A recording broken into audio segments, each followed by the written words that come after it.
Hey there, I'm John Cox with Board Game Geek. Today I have Kurt Covert here with Smirk and Laughter Games, and we're looking at SHŌBU. Very good, yeah. So what are we doing here? So SHŌBU is obviously an abstract strategy game. Yeah. It's got a learning curve that you can learn in about 30 seconds, like checkers. But once you get about halfway through the game, you start realizing, whoa, this is a lot more like 3D chess. And the reason is you are playing on all four boards at the exact same time. Okay. And so the spatial relationships really come into play. Your object is simply to remove all of your opponent's stones from just one of the boards. Okay. So in this case, you are the white stones and I am the dark stones. Yep. This rope signifies the division between your home boards and my home boards. All right. So your move is always in two parts. The first part always starts on your home boards. And you're going to choose one of your stones, and there's a passive move. It's a setup move that cannot actually move any of the other stones. Okay. So it can be a move 1 or 2 in any direction. Okay. So let's say I went here, and now my aggressive move has to match that exact direction and number of moves on the opposite color board. Now it could be any of these 8, so I could go here, I could go here, but it's got to be one diagonal this way. So let's say that was my move. Sure.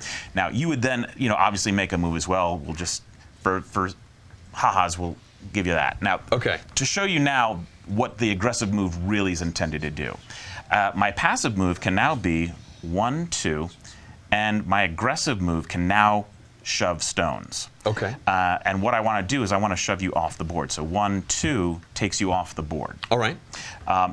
You keep on kind of going back and forth, trying to just have your stones remaining on just one of the boards. I see. But as the more aggressive you get, the more locked down your pieces become. So in this case, it'd now be your turn. So if you wanted to target one of my stones here, take a look. Let's see here. Well, I mean, can I push both of your stones? That is the one thing you can't do. And thank you for mentioning that. Yeah, you can't push a double stone. Right. But if you wanted to move this off of there to knock my stone off, you would then start on the opposite board and go that direction. Right. Yeah. I could also do 1, 2, right? Yes. To go 1, 2. Absolutely correct. Okay. Yeah. Perfect. I see it. So now I'm gonna, let's see. I'm just gonna go 1 here to drop 1 there. And we keep on going back and forth. But what's really interesting is, as I said, as you get really, really more involved, sometimes a board will get ignored as you really focus on 1 or 2 boards you're trying to do.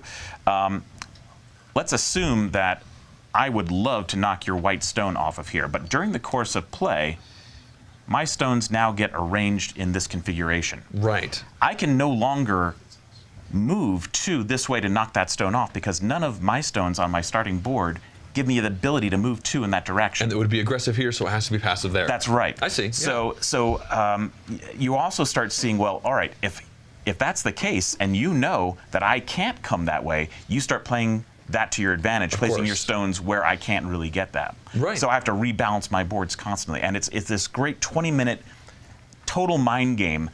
It feels very familiar as soon as you play it, but it's a completely unique experience. And this is blowing up during demo nights. Yeah, like I said, I walked by, I saw people playing it. I didn't even see the rules, but I said, that looks interesting. Yeah, and it really is. It's one of those just feels instantly classic, and yet it's so fresh and cool. Great. Well, thanks for showing us SHŌBU, Kurt. You bet.